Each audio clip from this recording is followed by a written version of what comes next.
We have seen some iconic teams play in the Premier League. What Turkish and I are going to do on this video is rank the best teams to have ever played in the Premier League. Are you ready for this, sir? Yeah. Usually you say bias aside. Yeah, completely. Therefore, my fifth place, the fifth best Premier League team of all time, is the Arsenal 2002 team. 02. 02. Okay. Started with 02. Surprise edition. Well, not surprise in terms of quality, but in terms of, I'm interested to hear the rest of your five. But all right, let's start 01, 02. So it's up there. Yeah, I mean, do you know, it's probably, I would argue that this is Arsenal's most glorious era in the entire history of the club. I don't have as deep a knowledge of the history of the club as you do, but my superficial knowledge of Arsenal, and I'm aware of the icons, I'm aware of Charlie George scoring at Wembley, lying down on the floor. I'm aware of what Arsenal have achieved over the years, even in the generation before, beating Palmer in the final, Alan Smith. I really do think that most Arsenal fans, even an Arsenal historian, would have to put this era, let's call it anything between 98 and 04, down as the greatest Arsenal. It is the best. Ever. It is two doubles and Invincibles. Yeah. Competing with that Man United side, that manager, the greatest of all time, and still pulling out, titles and doubles. The players. Like, it's all very well winning the silverware, and I almost always focus on the silverware because it is so important. But what you can't get away from when you look at this Arsenal team, it is proper icons. It's like per position. It's basically one of the best to have ever lived in his position, in every position in the pitch. And then some of, I don't really liking Arsenal players. There are very few Arsenal players that I like, but the ones that I like are in this team. And then the ones that I don't like but have huge respect for and would be starstruck if I met. I don't know. If I ever met Patrick Vieira, I would be so overwhelmed. I'd be so happy. I would be totally starstruck. But obviously, I didn't like Patrick Vieira. He's captain and obviously. But do you know what? There were two players I always liked for Arsenal. I always liked Ian Wright, and I was desperate. When he fell out with Bruce Rioch, if I ever meet Ian Wright, we'd never crossed paths. That's what question I want to ask him. Glenn Hoddle was Chelsea manager, loved Ian Wright. I think Ian Wright has a real respect for Hoddle, and Bruce Rioch didn't fancy Wright. I really want to, if I ever meet Ian Wright, I will say, mate, did you nearly sign for Chelsea in 95? Because I was so desperate for that to happen. I remember dreaming of it. Hopefully the answer's no. Oh, yeah. But that Arsenal 02 team, right, when you think, it's Tony Adams, Sol Campbell at one end of the pitch, and it's Dennis Bergkamp, Thierry Henry at the other end of the pitch. And everything in between. And then, it's almost irrelevant what's in between. Seaman in goal, let's not forget that. One of the best in the Premier League for sure. Campbell and Adams as a pairing is about as perfect, in all of the ingredients that you need. And, you could almost mirror this to the Arsenal team of the moment. In terms of the ingredients, if you were to list the 5 key ingredients that you need to be a good centre-half pairing, and whatever you think they are, understanding, pace, bravery, leadership, and you just think of the 5 qualities, whatever you believe they are, in abundance. Them two had it all. Campbell and Adams in the same team. That was Campbell's first season as well. Hit the ground running and won a double. That partnership, that's why we as Arsenal fans will often debate between ourselves about the 01-02 team and the 03-04 team. We obviously 03-04 achieved the Invincibles and 01-02 achieved the double. And there's a FA Cup in between and another one in 05 as well. But, which team was better? I'd probably say man for man. You'd probably look at the 01-02 team. In terms of icons as well. Just in terms of what those players represent. Like Dennis Bergkamp is one of the greatest footballers to have ever lived, isn't he? Yeah. And I don't feel like people think that. As time has gone on, I think he's getting less and less of the recognition that but I think a lot of players from that era of that ilk don't get the recognition they deserve. Do you think Dennis Bergkamp comes up in enough when people do top 10 Premier League strikers of all time? Do you think in my opinion, Dennis Bergkamp has to be in every single person's? Yeah. Is he?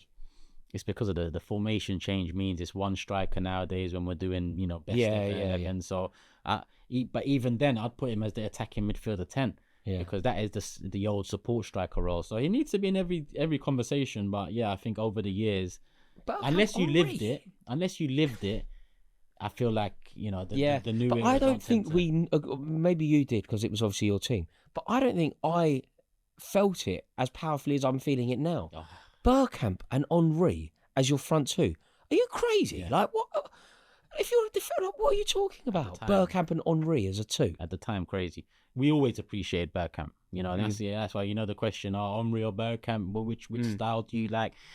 That, you know, at the time, they were equally as important. Yeah. Bergkamp was the talisman for Anelka, and then Henry. That's three combinations in itself that Bergkamp facilitated for. Yeah. And that one that he ended with him and Henry, they achieved the greatest things. And 01-02 was a big part of that. Bergkamp, as a footballer, you know, there's not, and I mean footballer here. Yeah. You know, pure sense of the word, true sense of the word. Yeah, he is there. His picture could be next to that. Yeah. You know, footballer, total football sense of the word. Like Ajax youth team, Johan Cruyff. He's so perfect for that total football thing. You know what I saw a compilation. I waste a lot of time watching YouTube shorts, right? And I say waste it, it's probably like one of my favourite things to do. Dennis Bergkamp assists is one. Yeah. If you ever bored on a tube, put it on. Bang that on. Mate, some of the assists, not goals, assists. Like, and it's things that he was doing for Arsenal in his later years. It's things he was doing for Arsenal in his early years. It's things he was doing for Ajax as a kid. Yeah. It's just Inter, even in between, he had a few moments. And this is how good it is. The famous one where he puts Ljungberg through for a lob when I think it's against Juve. Champions League. Yeah. Isn't his best one by a mile. It's no, in fact, you know, it's possibly not even in the top five. No. That's how good. Yeah, every season he's got a top five. He had a top five at the time. Yeah. And it's just a shame he couldn't go to all the away Champions League games. That could have changed helped us. But that team overall, we've just got waxed lyrical about Bergkamp. We could have picked 7, 8, 9 players out of that team. And he was up front, by the way. The way that we've just spoken about Bergkamp, he was up front with probably the greatest Premier League striker, one of the greatest Premier League strikers. Yeah, and we won it at Old Trafford that season. Yeah, that's amazing. Do you know, I saw a great tweet about that. There was a Tottenham fan who basically went, I can't possibly live in a world, like this is recent, I can't possibly live in a world where Arsenal are going to win the league. And some Arsenal fan I follow, right, his name's Charlie, he's quote tweeted it and gone, shut up, mate, you've seen us win a league at your grounds. Don't worry about it. We've won 2 over there. Yeah. What do you mean you can't live in a world where you see us win a league? You've seen us win it at your ground. We've won a league at your ground more than you. Yeah, we've got a knack for that over the years. We've done Old Trafford, I know. Old Trafford, White Hart Lane twice, and they've only won the league and Anfield, twice. Man. I know it wasn't the Premier League, but Anfield is the best win ever. This is before our time, but in the 30s, we done it back to back at the Bridge. Did you? One season after Did you another, really? we won the league in the at 30s? The Bridge. 33, 34, 34, 35, something really? like that. Liverpool won it 86, Stamford Bridge as well. Kenny Dalglish scored a winner. Okay, yeah. Yeah, I didn't know about the 30s one, but I know. I'd like to do my research. Famous, no, of course. Yeah. Love that. Love that. But so I've gone Arsenal 02 anyway. Okay. Who have you gone for in 5th? So I feel like we've definitely looked at it different ways here. I've gone City 22-23, treble winning. Okay.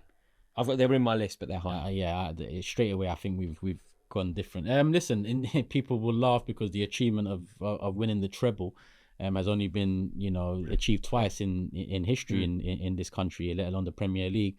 And by default, some might say that should be 1 and 2, United and City. But for me, I feel if we're talking Premier League here, I'm just taking into account the Premier League season, and I feel like there's been other clubs that have had better Premier League seasons, including City themselves. So I'm looking at it from just the Premier League season standpoint, appreciating what else, everything else they won along the line, which it isn't a treble is fantastic in itself. But if the argument was strictly based off of, that, then there is no conversation to have. It's City and United who's number one, because they're the only treble winners. So for me, City 22-23, not to take anything away from them, because it's a great side, great players. A striker that just comes into the league and just, breaks the record in his first season. De Bruyne, pulling the strings everywhere. Amongst a whole heap of players, Gundogan turning up at the end of the season. Yeah. Carl Walker. City as a unit that season, considering they was fighting on all fronts and they had to chase Arsenal for the majority of the year.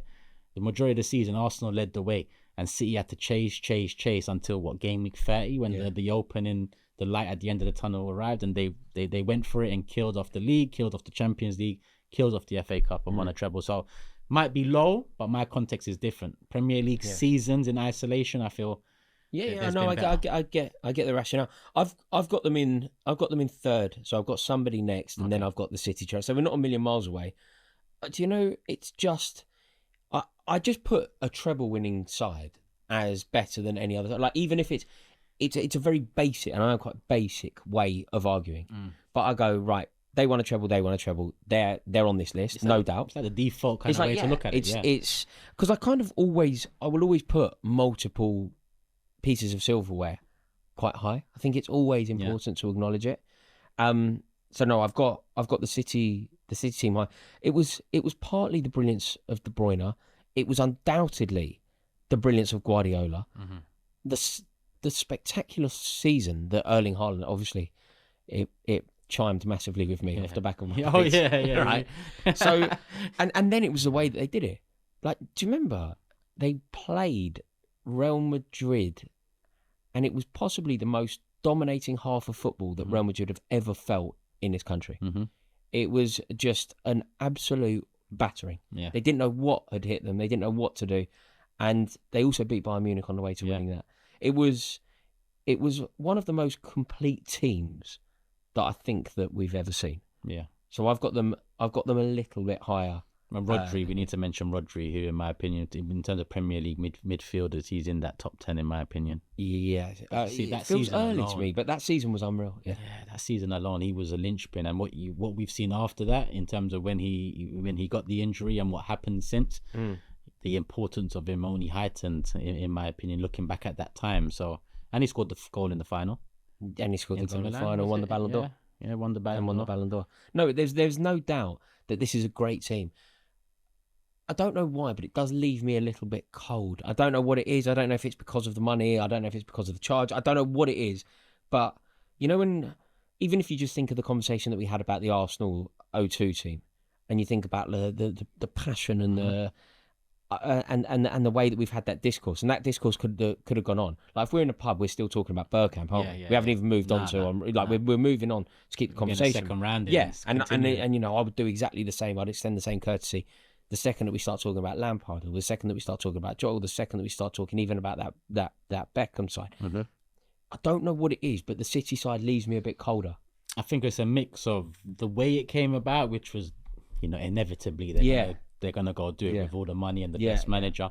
But I also think, listen, we've just spoken on a previous video and off camera, we're old school. You know, the older era, for me personally, always resonates more than this one. That's why when I say bias aside, people will watch a video and say, well, I thought you guys said bias aside. Well, this is my I can only be real. And my natural inclination goes towards the old era. So I think that plays a part too. I think modern day football, it's fallen off a lot for me, and that's nothing against that Man City side and what they achieved and the points tally, the wins against Real, Bayern, etc.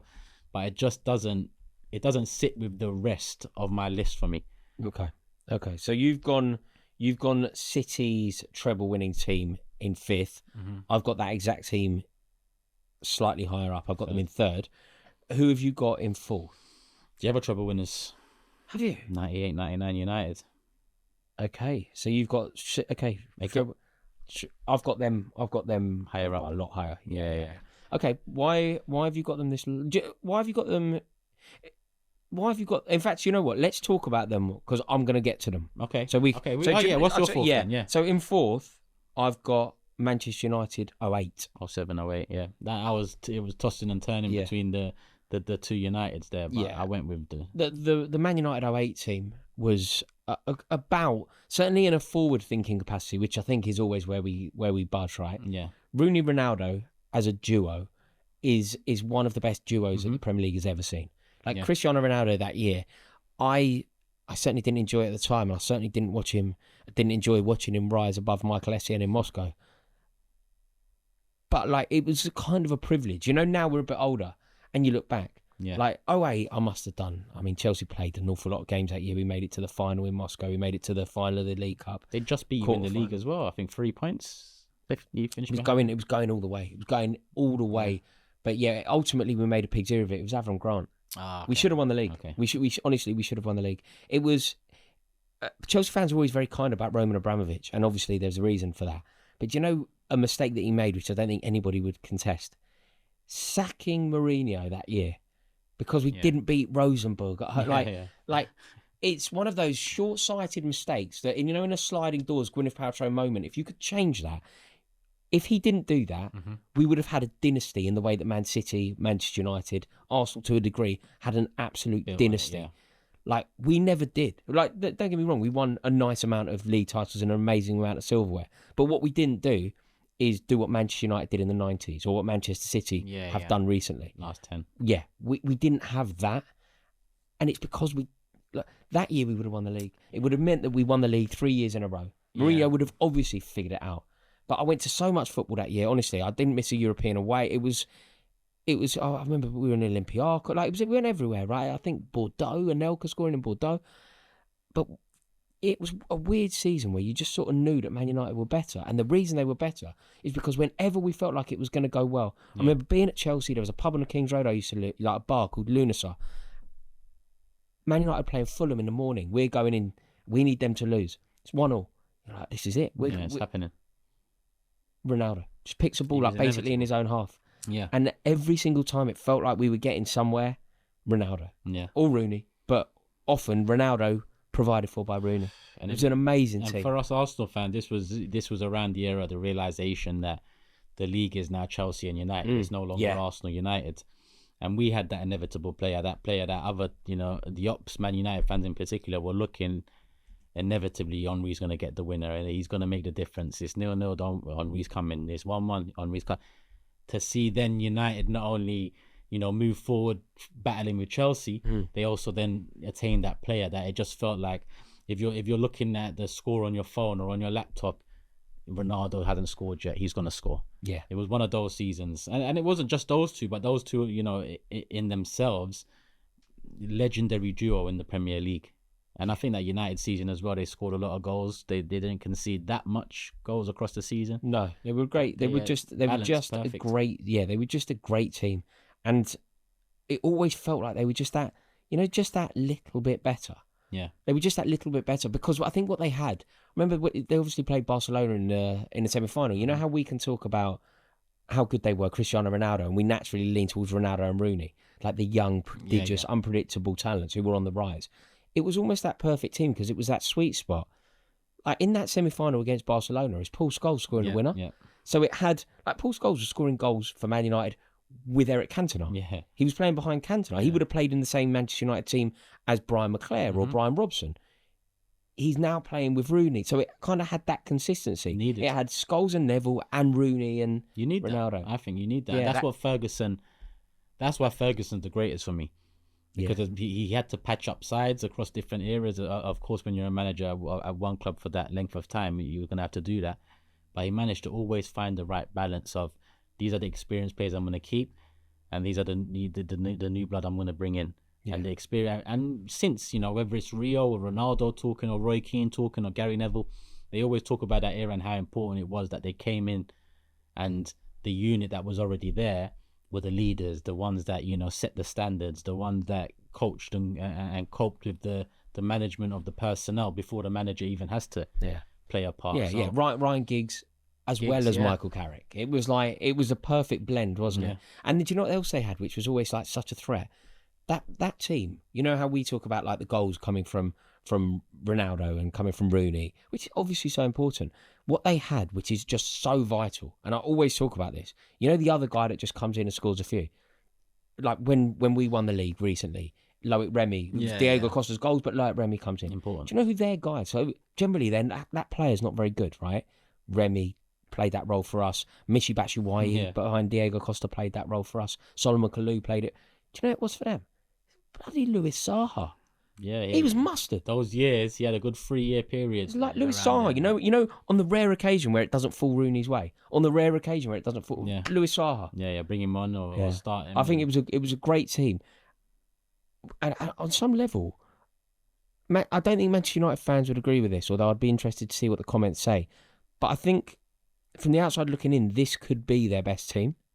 Mm-hmm. They're how we said that, but obviously that's one for. That's where, if you look at it from just the Premier League perspective or I guess you could make that argument. But so in that position anyway, in fourth I've gone Manchester United 08.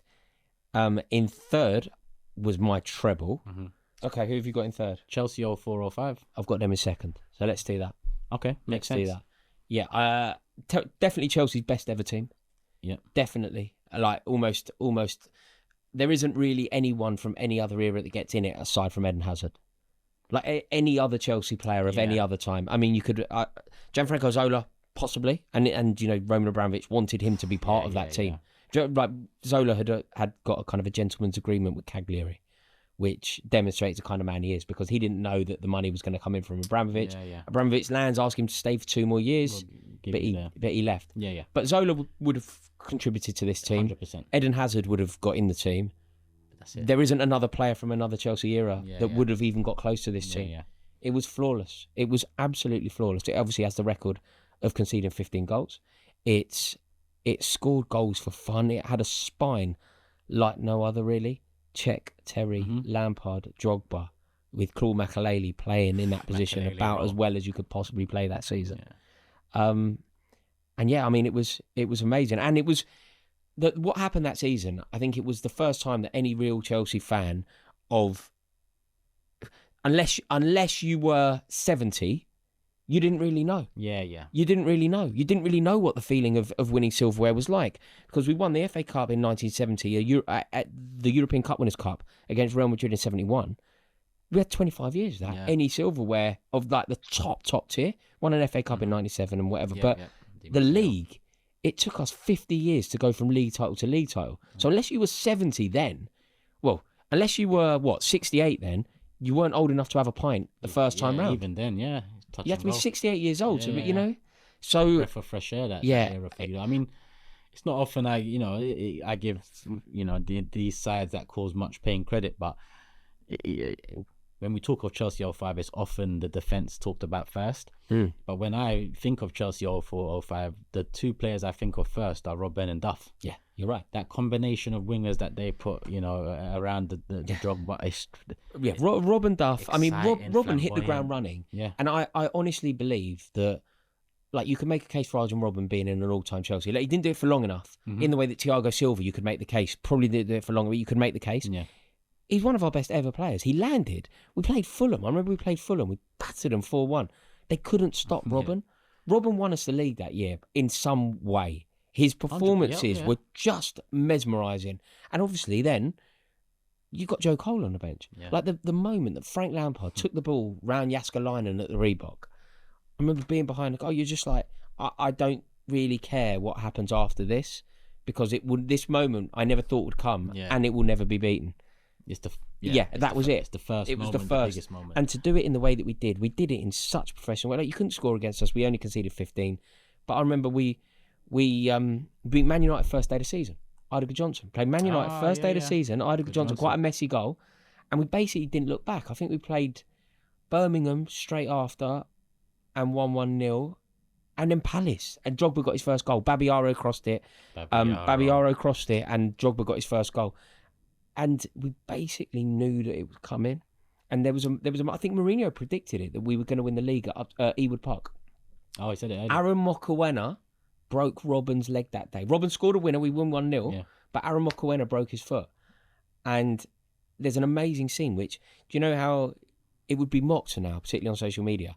But you know when Arsenal have had moments where they over-celebrate, or they what did Arsenal do? They had a photographer on the pitch. Liverpool, you know those kind of moments, which I'm not really too scathing about, by the way. I don't mind them. Yeah. But what we did that day, we beat Blackburn 1-0 in February, and all the players have thrown their shirts into the crowd as if it was done. Yeah. But listen to the players speak 20 years later. It's because it was done. They knew it was done. They said it was done. It wasn't. We weren't prematurely celebrating. We looked at Blackburn away as the game that could have been a difficult one. Yeah. And if we came through that one unscathed, we knew we were going to win. It's February, mate. And the mentality then wasn't as fragile as it is generally now. Mentally. Now February is way too soon, because you can potentially crumble. Yeah. But 25 years ago, the mentality just generally across Lampard, Drogba, Ricardo Carvalho, they're not crumbling. They're not crumbling. Exactly. They're not crumbling men. They're not going to do that. That's it. Yeah. So no, it was an amazing. It was, and that team hit 95 points, which was a record at the time, and we really took our foot off the gas. I remember the final day of the season. I've got a picture of me up there. Final day of the season, we went up to Newcastle. We drew 1-1. Like Laurent Robert was like throwing all his shit. You know, like it was Yeah, a yeah. party. It wasn't a enjoy, football yeah. match. But if we wanted, you know, this like Centurion thing, it could have got 2 it. wins It could, away. yeah, it could have got it. A draw to a win. A and draw, win. Yeah, yeah. it could. Honestly, it could have got it. So no, I think I've got the Chelsea 05 Deserved. in second. Yeah. Well, I'll put them third, but not too far off. So who's your second? My second is City 17-18. You're City again. Yeah. So maybe the City fans The Aguero shit. Yeah, were writing comments about me for putting 22, 23 fifth. Because, again, if I'm just looking at the Premier League season, that season for City, in my opinion, with Sane, Sterling, either side of Aguero, Company at the back, and you had David Silva, Bernardo Silva, and you had De Bruyne, Yaya Toure played some games that season. I think he was off the back end of the trajectory going down. That team just was blowing teams away. And then on top of it, it's the Centurions, the 100 points. Now, this is where in my list I start getting to, I've got the 2 treble teams in already. But now I'm looking at the individual Premier League season. And, you know, I've put Chelsea in third. You know, we've talked about everything behind it. But they had that 15-goal season record. The amount of clean sheets, 24, 22 clean sheets that year for Chelsea. That's still the record. Now with City, the Centurions, that's another record in itself. And the football they were playing, the way they just dominated the league from start to finish and and won the league and the League Cup. Yeah, which is also significant. And then went on to do more the next season. But we're talking about that season. Do you think that team though? I agree with you, by the way, in terms of what it did that year, what it did against the teams that were around that year. I feel like all the teams that we've spoken about up until this point beat that team. I know it's a crazy game, but I'm convinced that Mourinho's 05 team goes head to head with that team, beats it. I don't know. Do you not think? That's all out attack versus all out defense. It's hard to say, and I guess in the evidence we do have Pep versus Mourinho. Pep turned out the winner, and that was more or less both. You could say prime. Your Jose at Real with the when they were in the same league. Oh yeah, Mourinho did win a league there, but yeah, I know what you mean. That Chelsea side was a lot more resilient than any Real side in that Mourinho era. So I guess there's an argument there, but I just think it's not cut and dry. I think any of these teams play each other, it's gonna I wouldn't be betting my house on any. Yeah. Okay. No, it was undoubtedly a great team. It isn't in my list. Sane, Sterling, Aguero, that front three doesn't sound that good to me. On the level that we're talking about, Aguero, one of the best to do it. But you know, Raheem Sterling. I know why you say it doesn't sound as good because trust me, I'm not Raheem Sterling's biggest fan either. I was one that said outside of Pep, you're gonna see that he's not the same player. It doesn't sound as good, but we saw it for what it was, and it was exhilarating. Yeah, it worked. It was ripping teams. But I don't think it was as good. I don't think it was as good as Drogba, Duff, Robin. I don't think it would be as good as the Bergkamp Henry conversation that we had. I don't think it would be as good as.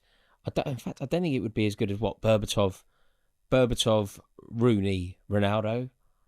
I get amazing team, but it's not in mine. And I know that Sterling is I like Sterling for the record. I know he scored an abundance of goals that season, like loads of goals that season. Nearly 20, yeah, in the league, yeah. Right, brilliant player, no doubt. But this conversation isn't about like brilliant players. It's about like actual icons, like true greats. And I don't think that team came probably close. Well, listen, I think again, starting with Chelsea in third and now City in second, these achievements that I've gone into show near domination of the league. Yeah. You know, you conceded 15 goals, a record. Man City scored over 100 goals and got 100 points. You know, you could argue that is closer than my number one in terms of dominating the league, and many people do argue that. But, you know, coming 100 points, 100 plus goals, and from game week 1 through to game week 38, you absolutely dominate. It's the only Premier League team that I can think of, really, that was built from the front back. Like most titles, most title-winning teams, they're not top-heavy, are they? They're built from the back. Yeah. The reason why Arsenal were looking like favourites for the league this year is they're built from the back. Yeah. The reason why Arsene Wenger won leagues was because it was built from the back. Of course, the majesty up front, but it was built from the back. Mourinho's team's built from the back. Every Chelsea team, in fact, even the Chelsea team that scored over 100 goals, Ancelotti's double winners, still built from the back. Still Terry, Ashley Cole, Petr. You know what I mean? It's still built from the back. It's only the two modern day ones. Liverpool as well, you could argue, top built heavy from the front, and then the Van Dijk and Alisson transfers secured the back line. But you're right. Every other team built from the back. You could even argue Leicester's with Wes Morgan and Huth was a platform for. Do you think I should have had that City team in this? Do you think I've made a bit of a ricket? It's context. Do you know what I mean? I can't argue against because that's your context. For me, that 17-18 City side just, it did blow me away at times. And around these times, I was more of I was just observing football, knowing that my club ain't about nothing. So yeah. Although, do you know what? I just asked if you think I've got that wrong, and you've been quite kind. My number one is Man United treble winners, right? Which means that there is no Invincibles on mine, and that's crazy. Yeah, and Invincibles is my first. Yeah. So your first isn't on my top 5.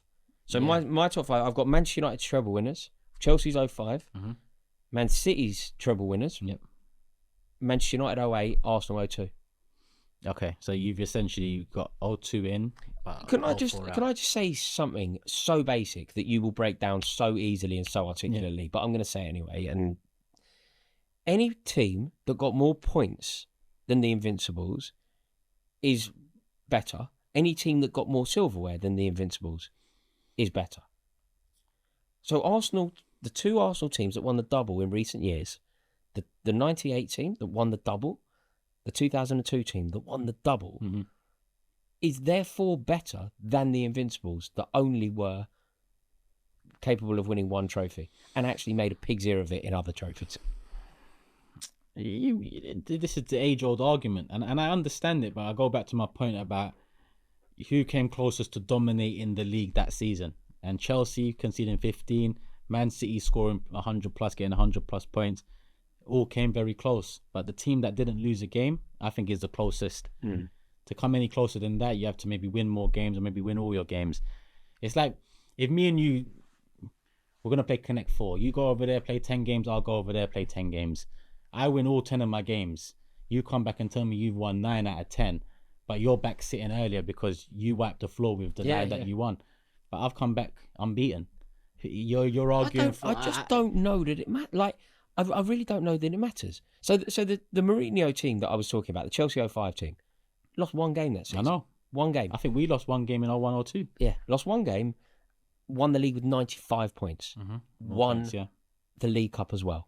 So it accrued more points than the Invincibles, won more silverware than the Invincibles, lost once. If Anelka's not given a penalty for Man City, who knows? Okay, so to use your argument against you, why is United 98-99 ahead of City 22-23? Because they won the same and City got more points in the league? Because of the icon. Like, the separator for me is the icons, And I think that's part, you look at Arsenal's 03-04 team, the icons that came out of that. You waxed lyrical about Bergkamp. That was the cap off of his Arsenal career. Yeah. Amongst the Vieiras, it was the last dance. You know that documentary? Yeah. It was the last Henri's dance. last dance. It was Vieiras' last dance. Perez, Bergkamp, Sol Campbell, all of these men. It was their last dance, and they did it. Till this day, that the respect that the players from that team get. Should it have one more? One more. Should that Arsenal team, as good as it was, and we're calling it invincible, that year's Champions League was won by Porto. The final of that Champions League was Porto versus Monaco. If Wayne Bridgman, I'll never forgive him. No, it was one of the most painful. That was just underneath the Barcelona final, that Wayne Bridge moment, because I knew Chelsea were around the corner in terms of a side that's really going to start competing. Yeah, the statement, the statement. I was there that night. Because then you went on to lose to Monaco in semis, and I just thought to myself, what's going on here?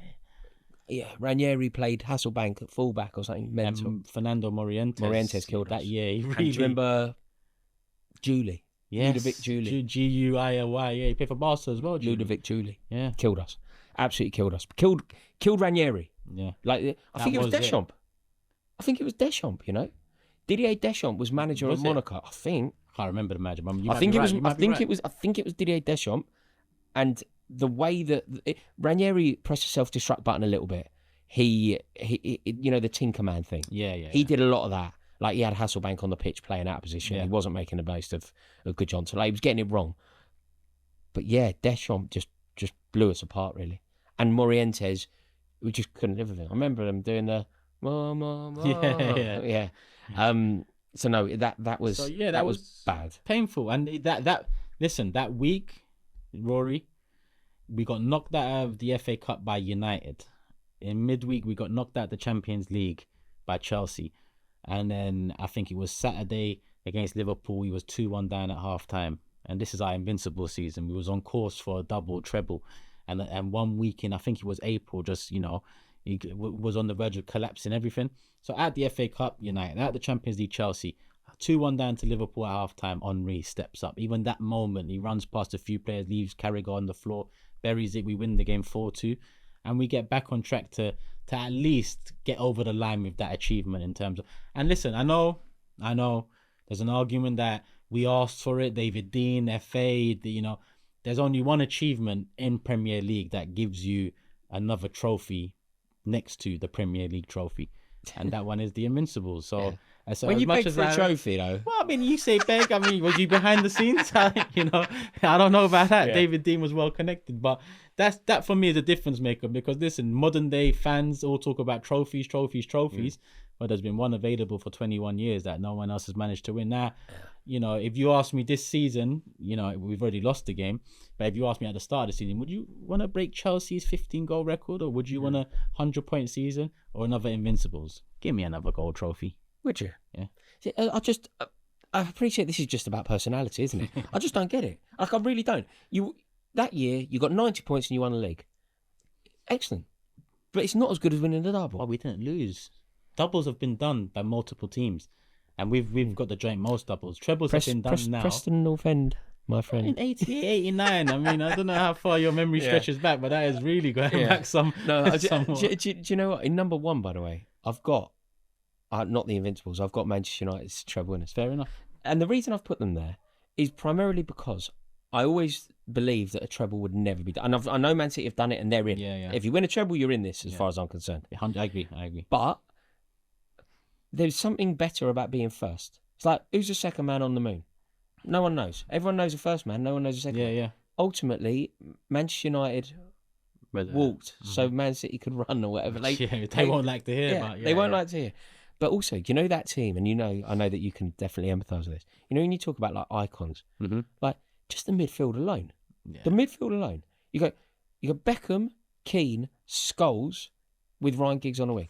It's like they're all legends of the game. Hey. And even back then, he's not a legend like them, but Nicky Butt would come in and do what he needs to do around Teddy that time. Teddy Sheringham didn't start. Do you know, it's York and Cole.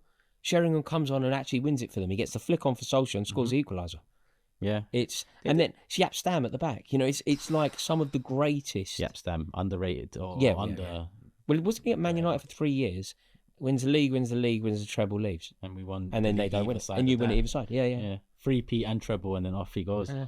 For me, argument for the Yeah, no, you can. It's just it's a little bit Ricardo Carvalho. It's like you can't compare Terry for 15 years, or whoever Campbell for. It's just difficult. Schmeichel in goal was a monster. Dennis Irwin was, one of the most underrated, under-talked about fullbacks of all time. Left back, absolutely brilliant. Penalties. Yeah. Gary Neville was and David Beckham that year should undoubtedly have won a Ballon d'Or. Rivaldo won it. Rivaldo won the Ballon d'Or. But David Beckham's Man United beat Rivaldo's Barcelona on the way to winning the... You know what it was for David at that time? Coming off the back of that 98 World Cup, it was a long way back, and that season got him back real quick. You see, I think that should almost be taken into... when they wouldn't, but he was hated. Do you remember there was a... What do you call it? Effigy. Yeah. It was an effigy. They burnt it, right? Wearing hung. Yeah. Wearing a sarong. Yeah, him and Posh Spice. West Ham fans, wasn't it? Yeah, I think so. I think it was West Ham fans. And listen, that happens to anyone modern day. They're off sick for 6 months. They're not in the right frame of mind. So for Beckham to already be looked at as one of those type of guys that he's not a Roy Keane, is he? He's not a Patrick Vieira. No, Beckham was such a great footballer. Absolutely deal with that. Deal with that and then win a treble. Yeah, amazing. And obviously, York and Cole. That's Lennon and McCartney levels of partnership, isn't it? Yeah, York and Cole, some of the combinations that I've seen them, and that's without mentioning Ole and who you mentioned, Sheringham. Yeah, Sheringham. What 4 strikers to have? I can't think of a collection of strikers at one club that comes close to that, apart from maybe United with Tevez, Berbatov, Rooney, which is quite, No, I don't think anyone I think you're right. I don't think anyone has had four. With the depth. With Ole Gunnar Solskjaer probably being your worst striker. Yeah. That's mental. So important. And like, he's your worst. He starts for every other team in the league. We had in the 30. 0102. We had Henri, Bergkamp, Wiltord, Kanu. So that is good. That is quite good. It's good. That is good. But that one. But I would argue that triple Solskjaer's better than Wiltord, and therefore, you know, you could argue that Henri's better. Like, I can see the sort of. But that quartet won the triple. At one point in the same team, at the same club, we had Didier Drogba and Hernan Crespo at the same club. Bearing in mind we played like one up top. Yeah. And I remember thinking, what?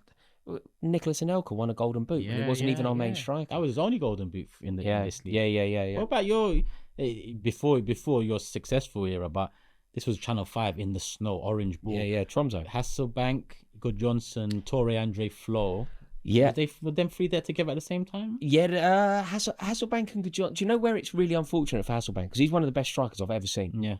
The reason that you can't ever really talk about him at Chelsea is because he was there for 4 years, and it was the 4 years we didn't win anything. Yeah. It was just so unlucky. He left the year before we won the league. Yeah. He scored the first goal Veron did, but he scored the first winner of Roman Abramovich's era. Played at Anfield. Veron opened the scoring. They equalised. Hasselbank scored in the last minute. But Hasselbank and Johnson was our best partnership, probably. Yeah. But yeah. But Good Johnson was an amazing player. Flo. People don't talk Flo was a about great I player. think Flo on tall, good feet. Yeah, he's like the back Waltermard of 20 years ago. Yeah. Torre Flo was brilliant. But yeah, Hasselbank is very unlucky for him because he just didn't win anything. Yeah. Like, we won trophies before him and after him. But his moment was against you, still man. made his mark. His moment was with 2002 Cup final. Yeah. That's what it was going to be. Yeah. Him and, but ultimately Ray Parlour said no. Yeah, and so did Freddie. There we go. Always a joy. But yeah, 98, 99 treble. I get it. Makes sense. So have you got your list? Just wrap up your top five. So my top five: City in fifth, 22-23. In fourth, United 98-99. In third, Chelsea 04-05. In second, City 17-18. And in first, Arsenal 03-04. Love that. And for me, it goes the Arsenal team of 2002 in fifth, the Manchester United team of 08 in fourth, the treble-winning City side in third, the Chelsea 2005 team in second, and the treble-winning Manchester United team in first. Thank you all so much for watching this video. We really do hope you enjoyed it. If you did, please let us know your thoughts in the comment section below. Give it a like, click subscribe, and make sure that you click the link in the description below. You will see the link to Turkish's YouTube channel there. Fantastic content. Make sure that you check it out. Ta-da.